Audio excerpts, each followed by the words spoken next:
Assalamualaikum warahmatullahi wabarakatuh. Selamat pagi anak-anak. Bagaimana kabar kalian?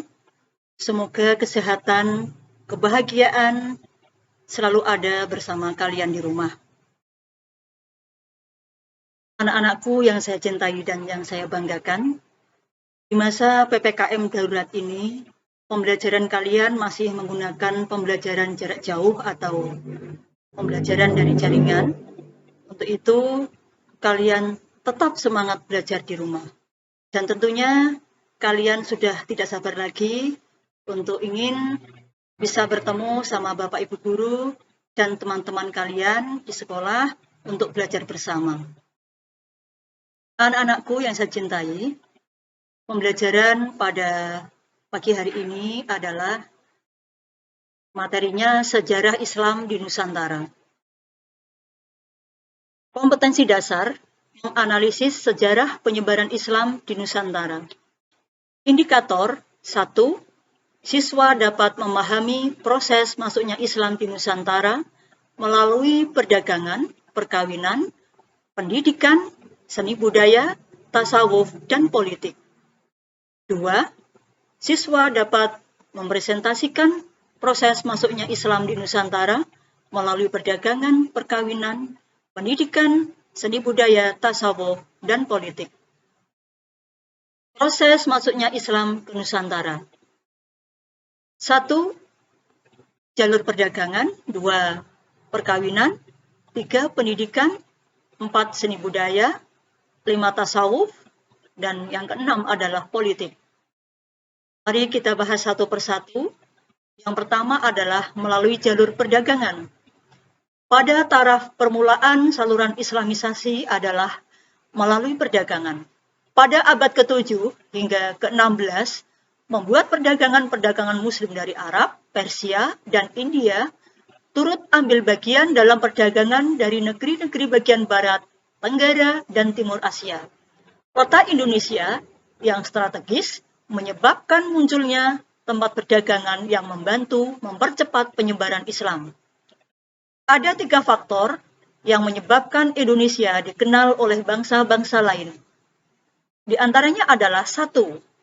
Letak geografis yang strategis, yaitu berada di persimpangan jalan raya internasional dari jurusan Timur Tengah menuju Tiongkok. 2. Kesuburan tanahnya, sehingga menghasilkan bahan-bahan keperluan hidup yang dibutuhkan oleh bangsa-bangsa lain, misalnya rempah-rempah. 3. Penduduk Indonesia terkenal ramah tamah. Selanjutnya adalah jalur pendidikan. Dalam pendidikan, model pembelajaran yang dilakukan dengan cara sederhana, yaitu halakoh. Pembelajaran halakoh merupakan cikal bakal pendidikan pesantren yang di kemudian hari berkembang menjadi pondok pesantren. Model pendidikan ini memiliki ciri khas. Santri menginap di asrama dengan dibimbing oleh guru agama, kiai, ataupun ulama. Seperti contoh, Sunan Ampel mendirikan pondok pesantren Ampel Denta. Raden Fatah mendirikan pesantren Blagahwangi di Demak. Begitu juga dengan Sunan Giri dan Sunan Bonang. Di pesantren, santri mendapatkan pendidikan agama. Setelah keluar dari pesantren, mereka pulang ke kampung masing-masing untuk berdakwah mengajarkan agama Islam. Berikutnya adalah jalur perkawinan. Pedagang Muslim memiliki status sosial yang lebih tinggi dan unggul daripada kebanyakan masyarakat pribumi. Hal ini berakibat penduduk pribumi, terutama putri-putri bangsawan, tertarik untuk menjadi istri dari para saudagar tersebut. Sebelum menikah, mereka diminta masuk Islam terlebih dahulu. Setelah mempunyai keturunan, lingkungan mereka semakin meluas, hingga pada akhirnya memunculkan kampung-kampung, daerah-daerah, dan kerajaan-kerajaan Muslim. Perkawinan antara anak bangsawan, raja, dan adipati, karena yang memiliki kekuasaan dan pengaruh sosial yang kuat, maka keislaman mereka akan diikuti oleh masyarakat atau pengikutnya sehingga turut mempercepat proses Islamisasi. Berikutnya adalah jalur seni budaya. Saluran penyebaran Islam melalui kesenian yang paling terkenal adalah pertunjukan wayang. Sunan Kalijaga adalah tokoh ulama yang paling mahir dalam memainkan wayang. Ia mengajak penonton untuk mengikuti mengucapkan kalimat syahadatain sebagai tiket masuk pertunjukan.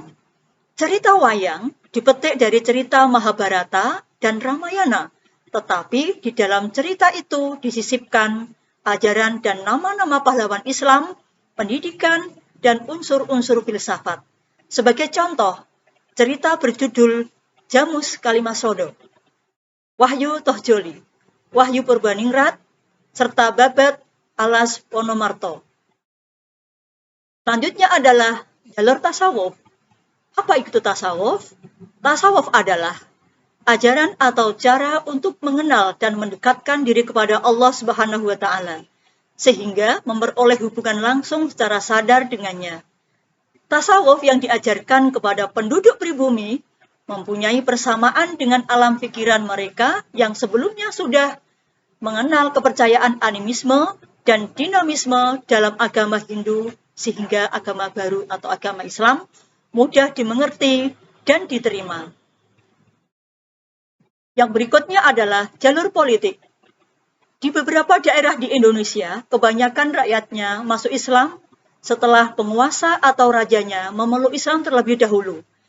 Pengaruh politik, para raja dan penguasa sangat membantu tersebarnya Islam di Indonesia. Selain itu, kerajaan yang sudah memeluk agama Islam terkadang menaklukkan kerajaan-kerajaan non-Islam yang sedang mengalami konflik internal. Kemenangan kerajaan Islam secara politis menarik penduduk kerajaan yang ditaklukkan untuk masuk Islam. Demikian anak-anakku, pembelajaran yang bisa Ibu sampaikan. Mohon maaf apabila ada kekurangan atau kesalahan. Thank you. Do you have any question? Apakah kalian ada pertanyaan? Kalau ada pertanyaan, silahkan bertanya melalui WhatsApp Bu Ida. Sekian, wassalamualaikum warahmatullahi wabarakatuh.